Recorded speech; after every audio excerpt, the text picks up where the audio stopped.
See this butterfly? See the vibrant colors and amazing detail? Wouldn't you like to see it in nature? Well, you can't, because this butterfly is extinct. When we think of endangered, we usually think of orangutans, tigers, whales, and other animals. But do any of you think of insects? Without insects, the environment could not function as it does today. They are a vital part of the environment, providing a main food source for many animals. They also make soil for us. Without them, the earth would be covered in trash. Without them, the earth just wouldn't work. We wouldn't exist. I wasn't really sure what I wanted to do for my quest. Originally, I wanted to do something on archaeology in Indonesia.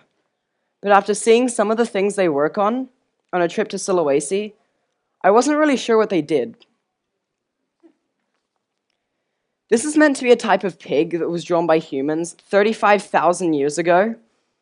They were all really excited about it, but I couldn't even see what it was until I saw a photo of it later.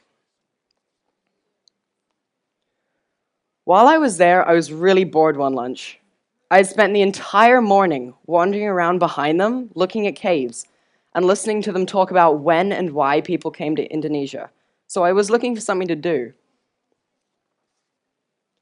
I picked up my camera and decided to go take some photos of insects.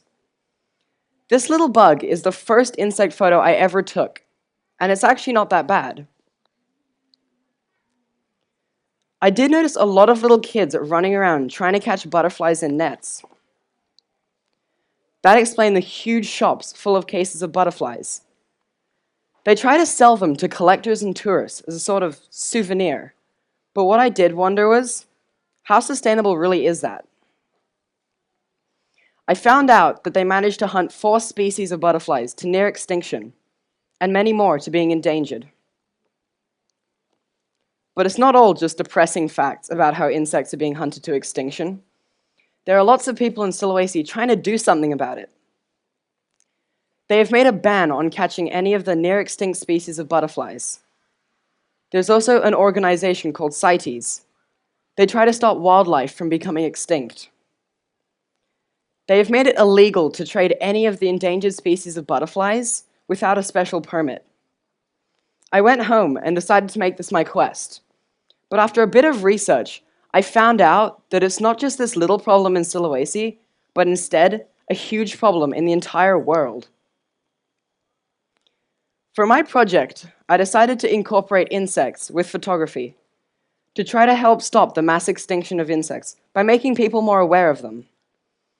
All the insects that I took photos of, I tried to identify. For example, the common rose. It's not endangered at all, its population is stable, and it's located in South and Southeast Asia.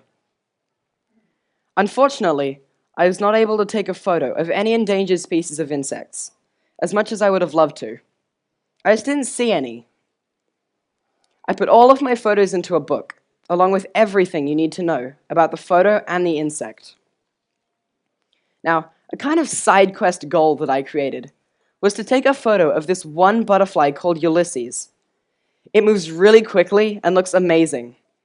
In 12 weeks of insect photography, I only saw Ulysses about 4 times. I spent so long trying to take a photo of it that it's not even funny. It appeared in my garden a few times, but it always flew away before I could... wrong photo. It appeared in my garden a few times, but it always flew away before I could get a photo of it. I then went to a butterfly park to see if I could get some better photos. There were Ulysses everywhere. The problem was that they never landed. I didn't see a single one land in about 3 hours. Then I went to Singapore and went to the butterfly park in the airport. Not a single Ulysses. I went home thinking that I would never take a photo of this butterfly. I was sitting outside a few weekends ago when I saw not 1, but 2 Ulysses flying around one of the trees. After almost filling up the memory card with photos, did I manage to get 1 good photo of Ulysses.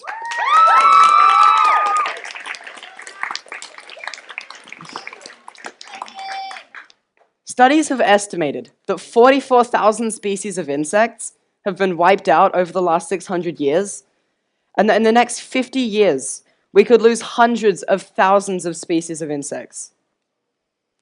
Insect pollinators are responsible for hundreds of billions of dollars worth of crops each year. So without these insects, none of the crops could grow. 1 in 3 species of insect pollinators are endangered. This would substantially lower our variety of food and make it harder for us to meet our daily needs.